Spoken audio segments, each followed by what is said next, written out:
साथियों, आज की इस कक्षा में हम लोग सीखेंगे हिंदी के वर्णमाला अध्याय को। तो आइए देखते हैं कि सबसे पहले वर्णमाला की परिभाषा क्या होती है। वर्णमाला दो शब्दों वर्ण धन माला के योग से मिलकर बनी है। वर्णों के समुदाय को वर्णमाला कहते हैं। ठीक है, तो आप यहीं से इस वर्णमाला के शब्द से ही आप समझ पा रहे हैं कि यहाँ पे दो शब्द बने हैं, दो शब्दों से मिलकर बना है। एक तो वर्ण, एक तो ये वर्ण और दूसरा माला। ठीक है, और वर्णों के समुदाय को हम लोग वर्णमाला कहते हैं। अगर आपसे परीक्षा में पूछ दे कि बताइए भाषा की सबसे छोटी लिखित इकाई किसे कहते हैं, तो आपका उत्तर होगा वर्ण। ठीक है, वर्ण को भाषा की सबसे छोटी लिखित इकाई कहते हैं। और अगर दूसरा प्रश्न इस तरह से अगर बन जाए कि बताइए भाषा की सबसे छोटी मौखिक इकाई क्या होती है, तो आपका उत्तर होगा मेरे भाई क्या होगा, ध्वनि। ठीक है, तो भाषा की सबसे छोटी मौखिक इकाई क्या होती है, ध्वनि होती है।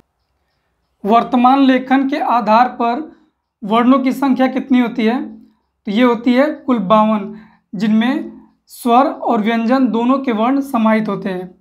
अब बात करते हैं कि इन 52 में कौन कौन से वर्ण होते हैं। तो देखिए, इनमें 11 स्वर के वर्ण होते हैं, 25 स्पर्श व्यंजन के वर्ण होते हैं, 4 ऊष्म व्यंजन होते हैं, 4 अंतस्थ व्यंजन होते हैं, 4 संयुक्त व्यंजन होते हैं और 2 द्विगुण व्यंजन होते हैं और ये 2 अयोगवा व्यंजन होते हैं। इन पूरे का जब टोटल करेंगे तो ये हो जाएगा 52। अगर आपसे परीक्षा में पूछ दे कि बताइए कि वर्तमान लेखन के आधार पर वर्णों की कुल संख्या कितनी है, तो आपका उत्तर होगा 52।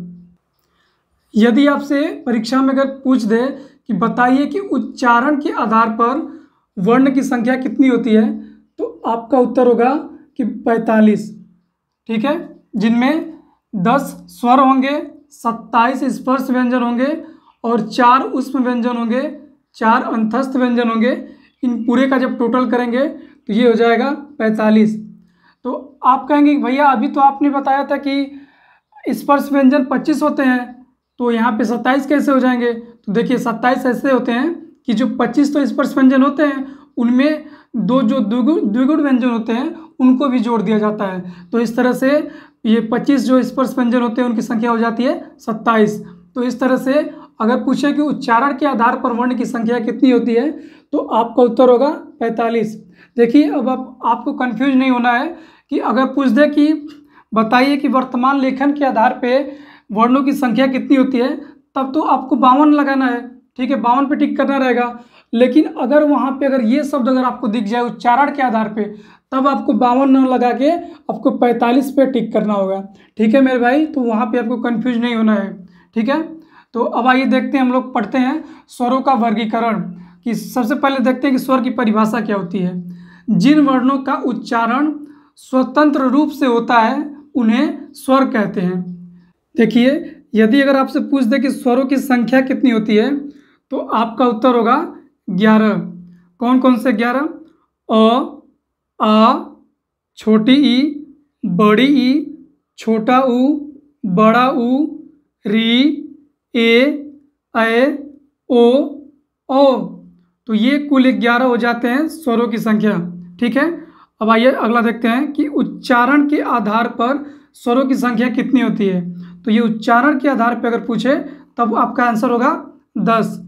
भैया 10 कौन कौन से होते हैं, तो इनमें से क्या नहीं होता है कि उच्चारण के आधार पे, जब उच्चारण के आधार पर हम लोग बात करते हैं स्वरों को, तो इनमें से कौन सा वर्ण नहीं होता है। तो अब देखिए यहाँ पे कौन सा वर्ण आपको इसमें से मिसिंग है, तो आप कहेंगे भैया री हमें नहीं दिखाई दे रहा है। जी हाँ, तो यहाँ पे अ, आ, छोटी ई, बड़ी ई, छोटा ऊ, बड़ा ऊ, ए, ओ और औ।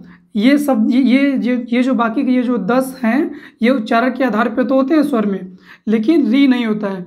तो आप कहेंगे भैया कि री क्यों नहीं होता है, ये थोड़ा सा हमें बताइए। तो देखिए, री को आप बोलिए, री का उच्चारण करिए, तो री में आपको क्या दिखेगा कि र है। ठीक है, र का उच्चारण होता है और र के साथ छोटी ई की मात्रा लगती है, तो ये बोलता है क्या, री। ठीक है, तो इस तरह से अब ये जो र है, ये र स्वर तो नहीं है, ये तो एक व्यंजन है। तो इसलिए हिंदी के जो विद्वान लोग थे, उन्होंने उच्चारण के आधार पर इस र को नहीं रखा है। अब आइए आगे देखते हैं हम लोग स्वरों के वर्गीकरण को। तो उत्पत्ति के आधार पर स्वर कितने प्रकार के होते हैं? तो ये 2 प्रकार के होते हैं। एक तो होता है मूल स्वर। आइए देखते हैं मूल स्वर क्या होता है।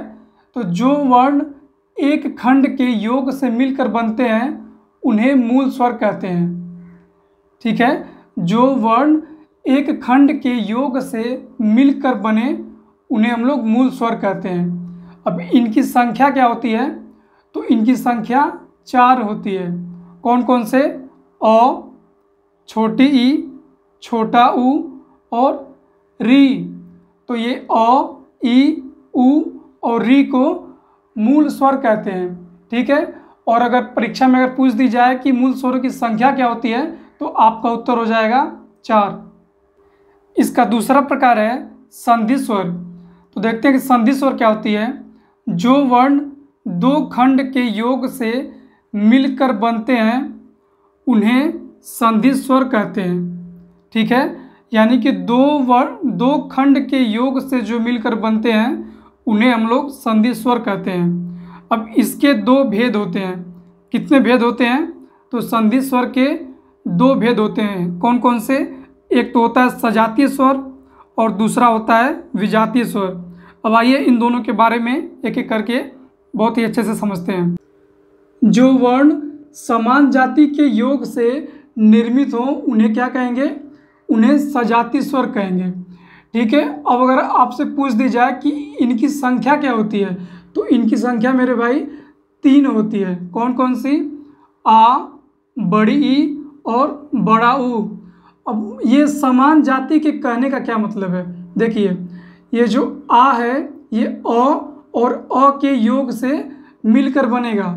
ठीक है, तो आप देख पा रहे हैं कि ये जो प्लस साइन है इसके बाएं तरफ और इसके दाएं तरफ दोनों तरफ ही क्या समान जाति के वर्ण दिए हैं। इसी तरह से और ये बड़ी ई की बात करें तो ये भी ये छोटी ई और छोटी ई।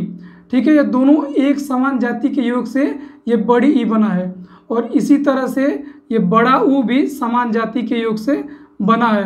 तो यही हमारी परिभाषा कहती है कि जो वर्ण समान जाति के योग से निर्मित हों उन्हें सजातीय स्वर कहते हैं। इन्हें ही आ, बड़ी ई और इस बड़े ऊ को ही मूल दीर्घ स्वर के नाम से भी जानते हैं। विजातीय स्वर। अब आइए देखते हैं कि विजातीय स्वर क्या होता है। जो वर्ण विभिन्न जाति के योग से मिलकर बनते हैं उन्हें विजातीय स्वर कहते हैं। इस बात को ध्यान रखेंगे इस शब्द को कि क्या है? विभिन्न जाति। ठीक है, विभिन्न जाति के योग से मिलकर बनते हैं उन्हें विजातीय स्वर कहते हैं। तो यहाँ पे देखेंगे जो विजातीय स्वर हैं ये ए, ओ और औ, इन्हीं चारों को विजातीय स्वर कहते हैं। तो यहाँ पे ध्यान देंगे ये जो प्लस है इस प्लस के बाएं और दाएं ये जो दोनों तरफ हैं ये क्या है? विभिन्न जाति के हैं। ठीक है, ये अ अलग है और ये ई अलग है।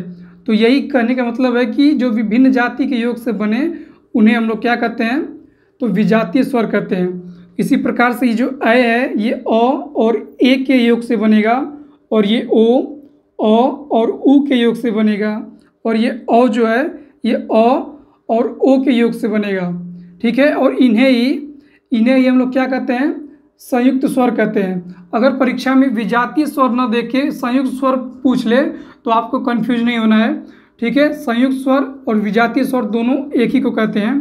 तो ए, ओ और औ को संयुक्त स्वर या फिर विजातीय स्वर कहते हैं। और अगर इनसे पूछ ली जाए कि इनकी संख्या क्या होती है, विजातीय स्वर की संख्या क्या होती है या संयुक्त स्वर की संख्या क्या होती है, तो आपका उत्तर हो जाएगा मेरे भाई कि 4। ठीक है, तो इनकी संख्या कितनी होती है? 4 होती है।